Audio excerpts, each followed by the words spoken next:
Hello friends, आपका welcome है Mansar classes में। आज हम बात करने जा रहे हैं एक ऐसे फैसले के बारे में जो कि भारत की राजनीति को पूरी तरीके से पलट सकता है। जी हाँ, जैसा कि आपको मालूम है कि 2029 तक हमारे प्रधानमंत्री नरेंद्र मोदी जी है, उसके बाद वापस चुनाव होने हैं, लेकिन उससे पहले 2026 में एक परिसीमन होना है। परिसीमन यानी डिलिमिटेशन, यानी कि आबादी के आधार पर लोकसभा की सीटों का पुनर्गठन होगा। यानी कि जितनी आबादी उतना ही लोकसभा में प्रतिनिधित्व होना चाहिए, ये हमारा संविधान कहता है। लेकिन इसमें एक दिक्कत आ रही है कि इस परिसीमन के बाद उत्तर भारत को तो होगा फायदा, लेकिन दक्षिण भारत को इसके अंदर नुकसान होगा, क्योंकि परिसीमन के बाद सरकार बनाने के लिए दक्षिण भारत की लोकसभा सीटों पर निर्भरता खत्म हो जाएगी। यानी कि जो वर्तमान में आंध्र प्रदेश के साथ गठबंधन है एनडीए का, चंद्रबाबू नायडू के साथ, इस तरह का गठबंधन करने की जरूरत ही नहीं रहेगी, जिसका सीधा लाभ बीजेपी को मिलेगा। और अभी वर्तमान में गृह मंत्री है अमित शाह, तो अमित शाह गृह मंत्री है, तो ये परिसीमन का कार्य भी उनके ऊपर ही है। अगर ये परिसीमन होता है तो 2029 में एनडीए को बहुत लाभ होगा और उसका डायरेक्ट जीतने के चांस है। तो इसको अब हम समझते हैं। यानी कि वर्तमान में लोकसभा सीटों की संख्या है 543, जो कि परिसीमन के बाद ये हो जाएगी 848। यानी कि यूपी में अभी लोकसभा की सीटें हैं 80, जो कि परिसीमन के बाद 143 हो सकती है, यानी कि 63 सीटों की वृद्धि होगी। बिहार में ये वृद्धि होगी 39 सीटों की, राजस्थान में ये वृद्धि होगी 25 सीटों की, यानी कि ये 100% सीटें राजस्थान में बढ़ जाएगी।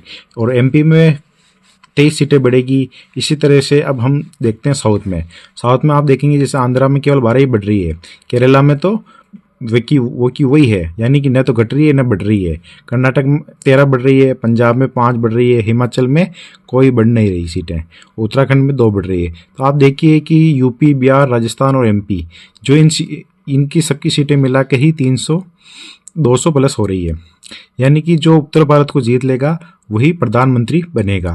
तो इसी के चलते जो दक्षिण भाषी राज्य हैं वो उनमें घबराहट है, क्योंकि इसके बाद उनका वर्चस्व खत्म हो जाएगा, उनके ऊपर निर्भरता खत्म हो जाएगी। अब हम देखते हैं आगे इसके बारे में। अब हम देखते हैं दक्षिण भारतीय राज्यों के विरोध का क्या कारण है। उनका कहना है कि उन्होंने परिवार नियोजन अपनाया तथा देश की अर्थव्यवस्था जीडीपी में योगदान दिया, और साथ में इनकम टैक्स देने में भी उत्तर भारत से वो आगे हैं। यानी कि जितनी भी टेक्नोलॉजी वाली चीज़ें हैं, बेंगलुरु हो गए, हैदराबाद हो गए, पुणे हो गए, तो ये सब बड़े बड़े जो आईटी सेंटर है ये सब दक्षिण के अंदर है।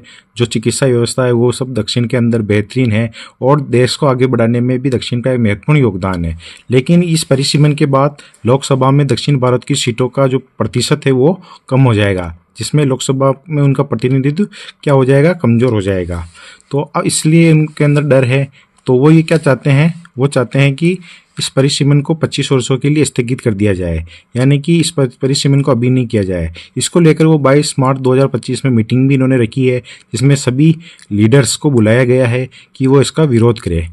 जैसे कि वो 25 वर्षों के लिए पहले भी टाला गया है, जैसे अटल बिहारी वाजपेयी के समय, उससे पहले इंदिरा गांधी ने भी इसको क्या कर दिया था, स्थगित कर दिया था। लेकिन अब ये दिक्कत ये है कि इन्होंने परिसीमन के लिए ही नए संसद भवन का निर्माण किया था सरकार ने। अब नया संसद भवन में सीटें करीब 1100 लोगों की सीटें हैं। तो अब ये परिसीमन होता है या नहीं होता है, या इसका क्या मतलब निकलता है। अगर ये परिसीमन होगा तो इसका सीधा फायदा एनडीए को मिलेगा, जो कि हिंदी भाषी राज्य हैं। हिंदी भाषी राज्यों के अंदर एनडीए की अच्छी पकड़ है, बीजेपी की अच्छी पकड़ है, तो इससे क्या सीधा फायदा होगा पार्टी को। लेकिन इसका विरोध भी हो रहा है, तो अब देखना दिलचस्प होगा कि आगे क्या होता है। तो ऐसी ही वीडियो की जुड़ने के लिए हमारे चैनल को सब्सक्राइब करें, और वीडियो पसंद आया हो तो वीडियो को शेयर ज़रूर करें। Thank you.